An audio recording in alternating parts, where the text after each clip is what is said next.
Ladies and gentlemen, welcome yet again to another live edition of What Really Matters NYC with your host Tony Keevan, and more importantly you. You can dial in after our guest at 212-860-3583.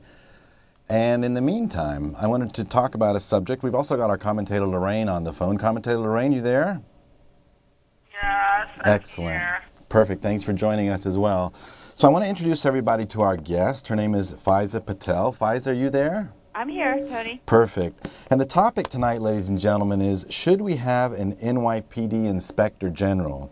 And Faiza is an expert. We've asked her. She serves as the co-director of the Liberty and National Security Program, a part of the Brennan Center For Justice, which seeks to ensure that our government respects human rights and fundamental freedoms in conducting the fight against terrorism. She's worked as a senior policy officer at the Organization for the Prohibition of Chemical Weapons in The Hague. She clerked for Judge Sidwa at the International Criminal Tribunal for the former Yugoslavia and worked for some law firms, and she's been published in the American Journal of International Law, the Emory Journal of International Law, the European Journal of International Law, the Hague Yearbook of International Law, and on and on and on. Oh, stop, Tony, stop.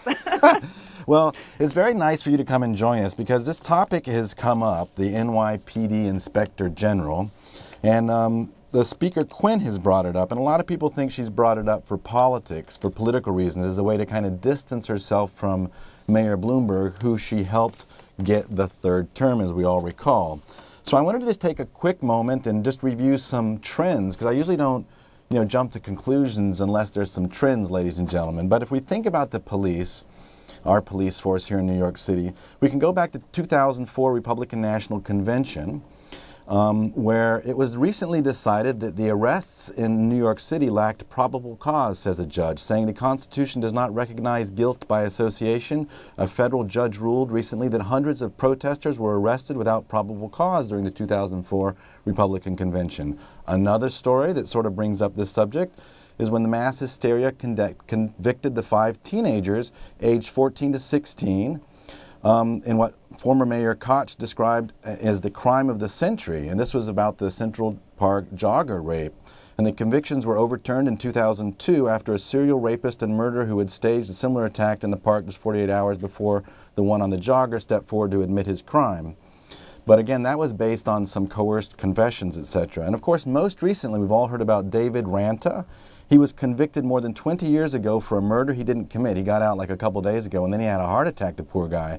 He was sprung from prison last Thursday, after our show last Wednesday, after more than 20 years of being wrongfully convicted of a killing of a beloved Brooklyn rabbi. And the conviction crumbled after a year-long investigation revealed that case detectives coached witnesses, did not keep notes, and gave incentives to felons who provided the information. And of course, just to kind of wrap it all up, we've got the Stop and Frisk trial, where cops described police officers testifying at the Stop and Frisk trial that's ongoing right now. They're testifying that the federal trial challenging New York City's stop and frisk policy, they say they were ordered to increase their number of arrests and summons in 250s, the codes for stop and frisk. So we wanted to ask Faiza a little bit about the NYPD Inspector General. I understand Speaker Quinn's motivation for bringing it up and distancing herself, but do we really need one? And I wanted to ask you, because you have so much experience, and I also wanted to kind of point out that trend and give us your thoughts for a little bit on that. Sure, I'd be happy to. I think we absolutely need an Inspector General for the NYPD. The NYPD is, it's the largest police department in the country, and it conducts a variety of operations. The Stop and Frisk operation is one that you just described, which has been the subject of considerable controversy, with minority communities alleging that they have been targeted by the police in Stop and Frisk. We also have another major policy of the police department, which came out a couple of years ago. Turn the speaker down. I can't hear her. Yeah. Sorry, can you hear me? Yeah, maybe we can turn the speaker down in here. I don't know. Well, then you won't be able to hear her. That's okay. Okay. All right. Go ahead, Faiza. Could you speak up a little bit? Thanks. Sure. There's also been, as you know, a great deal of controversy about the NYPD's counterterrorism programs, particularly its broad-gauge surveillance of Muslim communities and mapping of their neighborhoods. So there have been a number of controversies about the NYPD in recent years. And what oversight can do for the NYPD is to have somebody who's neutral, who's experienced, and who can look at the NYPD's policies and practices and decide whether or not they are A, effective, and B, legal. And then an Inspector General would then provide a recommendation. An Inspector General doesn't make decisions. He or she simply provides a recommendation as to how to improve these kinds of policies and practices. And we've seen this model be very effective both at the federal level and with police departments. So the FBI and the CIA, both of which conduct very sensitive operations, have had inspectors general for decades, and they have worked very effectively with the agencies to improve their workings. Similarly, we've seen in at least, I think there's about 11 police departments out there now that have inspectors general, and the most prominent example is probably the LAPD, which has worked with an inspector general for almost 2 decades now. And we've seen, considerable improvements both in terms of police-community relations in LA, as well as remarkable drops in crime, which are very significant and pretty much equivalent to what we've seen in New York City. So the idea that oversight is in any way threatening to a police department doesn't make sense. Rather, it's been helping both police departments and federal agencies to improve their performance.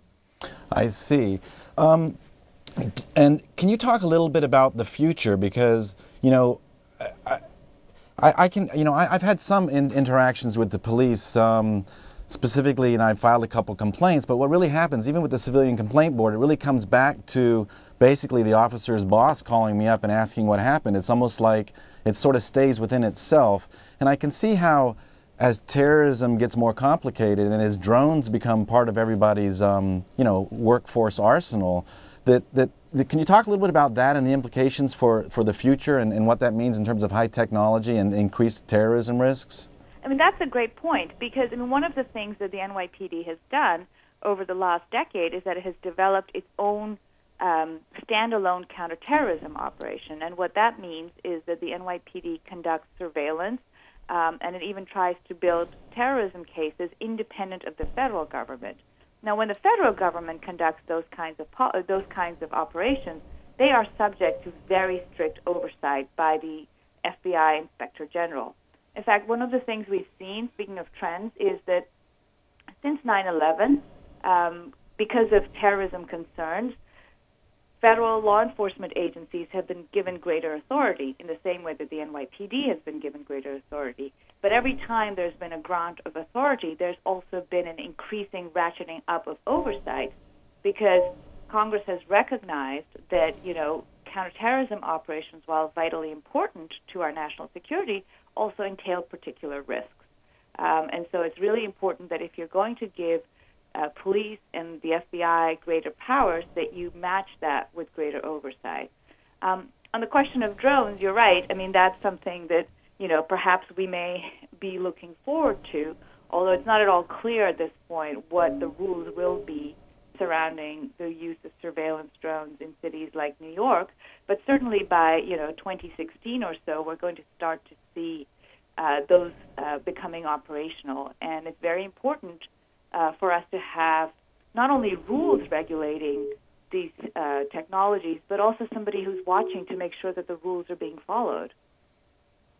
Will this, do you suggest that, you said the Inspector General will recommend changes in policy, but who will have the authority to kind of enact some sort of, punishment? Well, I don't think punishment is the model over here, Tony. I think the model over here is compliance, really. I mean, what you want to make sure that the police are following the rules that they're subject to. I see. And they're rules that are, constitutional rules, but there are also more specific rules. For example, the rules that might come up in the course of a settlement of a case like the Stop and Frisk litigation. If there are certain audits, for example, that the police are required to conduct, who's going to make sure that they're actually conducting them? It's very difficult to do this through litigation. I see. Okay, I get the point, yes. It's just sort of like with the 911 call processing report that they issued. It didn't have any of the peak time calls between, it didn't have any of the peak time callers in it when they issued the report. So it was very hard to make any judgments as to the effectiveness of the $1.4 billion that we spent on that system. That's exactly right. I mean, that's exactly the kind of thing that an Inspector General would look at. And, another issue which has come up with the police has been about crime statistics and the downgrading of crimes. that has been something that Commissioner Kelly has appointed a board to look at, but it's been, I think, almost 2 years now, and we haven't seen anything come out of that, at least nothing in public. But again, when issues like this come up, an Inspector General is ideally placed not only to identify problems, but really also to be working with the police to figure out how to fix them. Okay. It's not meant to be an adversarial relationship. Okay. Well, listen, I want to thank you very much, Faiza, for joining us and for giving us this insight. It's been short, but I think it gave everyone a good picture and, sort of dispelled the notion I got that it was just simply a political move by Council Leader Quinn. But so thank you very much for your time. We really appreciate you joining us, okay? My pleasure. Thank you for having me. Yes, cheers. Very much. Thanks so much.